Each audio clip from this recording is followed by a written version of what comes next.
The most embarrassing moment of my business career. So I was shooting a lot of video ads, putting them on Facebook. It happened to be a hailstorm. I was in the roofing industry. And so I had the bright idea to shoot a video while I was driving my car and go, hey, if you want a free roof inspection to see if you've got hail damage from the recent hailstorm, then click the button below and I'll come give you a free roof inspection. And I thought I was a genius. I was like, put it out on Facebook. And I started driving traffic to it, spending money on the ads. And I just forgot about it because I was busy focusing on other areas. My leads would come in, they would book into my calendar automatically. So I only really checked on ads like at set times. I wasn't one of these people that like refresh every day to see, oh, I've got a new lead. Like they booked into my calendar and I did the appointment. So anyway, long story short, I went to one of my appointments and there's a guy just doing some landscaping outside a random house next to the house where I had the appointment. And he goes, oh yeah, you're that guy. And I was like, what? Excuse me? He's like, you're that guy on Facebook. And then I was like, oh, he must have seen one of my video ads because, you know, the ad was successful. I just kept on running the ad over and over again. Unless the ad didn't produce leads, I would turn it off. But if it produced leads in a good KPI or like a cheap enough lead, I would just keep it running. So sometimes hundreds of thousands of people would see an ad in that state. I just assumed, oh yeah, he must have just seen me on Facebook ad. Went, no, you're the guy that everyone's roasting on Facebook. And then I was like, what? Roasting? And he's like, yeah. And so what had happened is some of my competitors had seen my ad and then jumped in the comment section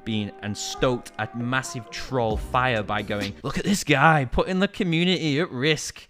He's on his phone while he's driving, which was true. I was on my phone for like literally 20 seconds. Oh, and then that was it. Just all these comments like, we should call the police on this guy. This guy's an asshole. I can't believe he's putting our lives in danger. And then it dawned on me. I'm like, oh my God, literally hundreds of thousands of people are going to see this. And so I just quickly just deleted the ad, took it down. I remember just sweat dripping down my forehead. Like, oh my God, my business is ruined. My reputation is ruined. I'm such an idiot. And then about a week later, my mentor was saying to me, Steve, people are fickle, you know, they have very short memories. It's gonna blow over. It's, you know, no one was hurt. You need to let go of this and keep advertising, keep putting yourself out there on video ads. Even though that did happen to you, it's not the end of the world. And I literally did. About 2 weeks later, I had the courage to put some more video ads up. And yeah, there was a few people that still remembered, but in the grand scheme of things, I think 2 people commented after that. And so it wasn't really, I think in my head, I made it as a bigger deal than what it was, but it was the most embarrassing point in my business career. And so I do please advise, if you do a video, don't be driving while you do it. Learn from my mistake because you will get roasted.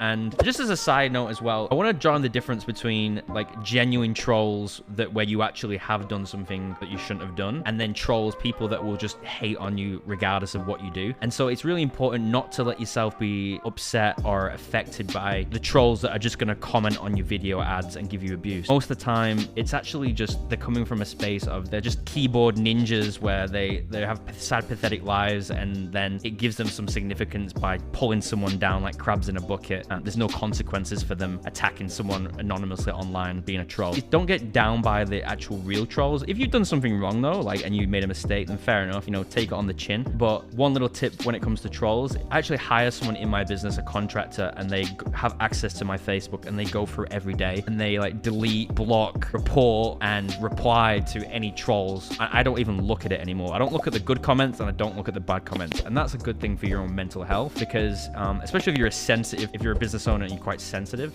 it will possibly psychologically affected by the plethora of abuse out there that you'll get from trolls. You cannot let it get to you because at the end of the day, the people that can put up with the most shit get the most reward. The more resilient you are as a business owner, the more reward you're going to get. And there is tactics there, like I said, to deal with the trolls. Just hire someone to go out and literally delete the comments.